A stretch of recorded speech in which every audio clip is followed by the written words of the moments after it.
பெருமானா சல்லாசன் சொல்லி காட்டுவார்கள், இப்ளீஸ் 1000 வருஷம் அல்லாஹ்வை வணங்கினான். அவனை கூட ஒரு சிறந்த ஆமீர் உலகத்திலே கிடையாது. ஆனா நொடி பொழுது அல்லாஹ்வை கெட்டது துனியாவில் வீசப்பட்டான். இதை பார்த்த ஜிப்ராயில் மீகாயில் பல ஆண்டுமாக அழுதாங்க.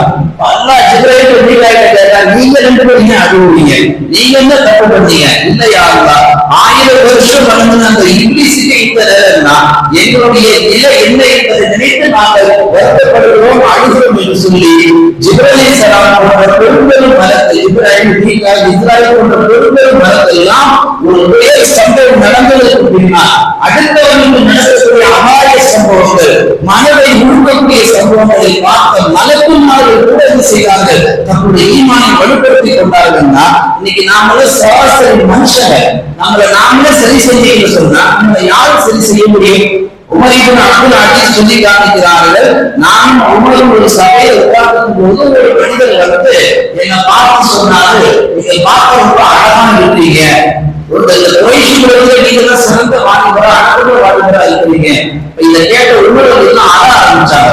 நீங்க அழுவீங்க? உமர் சொன்னாங்க, நான் மௌத்தா போயிட்டா 3 நாள் கழிச்சு இந்த தோல்வி பாரு, நீ மாத்திர இந்த அழகு என்கிட்ட இருக்காரு. என்ன அடக்கம் பண்ணி 3 நாள் கழிச்சு தோல்வி பார்த்தீங்கன்னா இந்த முகத்தில் உள்ள அந்த பொழிவு, அந்த ஒரு புத்துணர்ச்சி, நீ பார்க்கிற அந்த கண்ணு, அந்த கண்ணங்கள், அந்த தோல், என் உடம்புல எதுவுமே நீ பார்க்கிற எந்த உடம்புல 3 நாளைக்கு முன்னாடி என் கப்பலை நீ பார்க்க முடியாது. அடக்கம் பண்ண அடுத்த நாள் அடுத்த நொடியே ஒவ்வொரு நிலையிலும் மாற்றப்படும். இதெல்லாம் நாம விளங்கிக்கணும், இதெல்லாம் நாம முன்வாங்கிக்கணும். இது போன்ற பேர் சம்பவம் நடக்கின்ற பொழுது குறிப்பாக ஆண்களும் பெண்களும் வாலிபர்களும் யுவதிகளும் இந்த சம்பவத்தை அல்லாஹ் என்ன சம்பவிக்க இருக்கிறீங்க என்ன அல்லா பார்த்து மாட்டாங்க. உட்கார்ந்து நம்மள எத்தனை பேர் விமானத்தை பறக்கணும் இதெல்லாம் செய்யணும். ஏன் நாம பறக்கும்போது இந்த துயரத்தை அல்லா நடத்திருக்க கூடாதா? நம்மள பத்திரமா தானே பயணிக்க வச்சான், நம்ம பத்திரமா தானே பாதுகாக்கலாம். இதெல்லாம் நினைச்சு நாம அல்லாஹ்வுக்கு சுக்ரியா செய்யக்கூடிய மக்களாக இருக்கணும். இன்றைக்கு ஏர் இந்தியா விமானத்துடைய மதிப்பு தொகையை பார்த்தீங்கன்னா 900 கோடி 1000 கோடி அளவுக்கு இருக்கு. ஒரு 1000-900 கோடி மதிப்பு ஒரு விமானம்.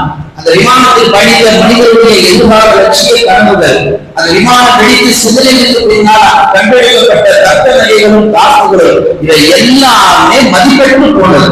இதெல்லாம் உயர்வுகளை இந்த உலகம் பாராட்டி கொண்டிருக்கிறது. அல்லாஹ் குறித்த நேரத்தை தந்ததுக்கு பின்னால் எல்லாம் நாசமாகி போனது. அல்லாஹ் நல்லடியார்களே, வாழும் கொஞ்ச நாட்கள் காலத்தில் நாம் நம்முடைய கடமைகளில் கண்ணும் கருத்துமாக இருக்க வேண்டும். குறிப்பாக தொழுகை விஷயத்திலே ரொம்ப பேருந்தா இருக்கணும். பள்ளிவாசலுக்கு வாங்க சொன்னா தொழுகைக்கு வந்து இல்லை, நீங்க தொழுக நேரத்துல வைத்து இருக்கிறதுனாலையோ, ரோட்டை இருக்கிறதுனாலையோ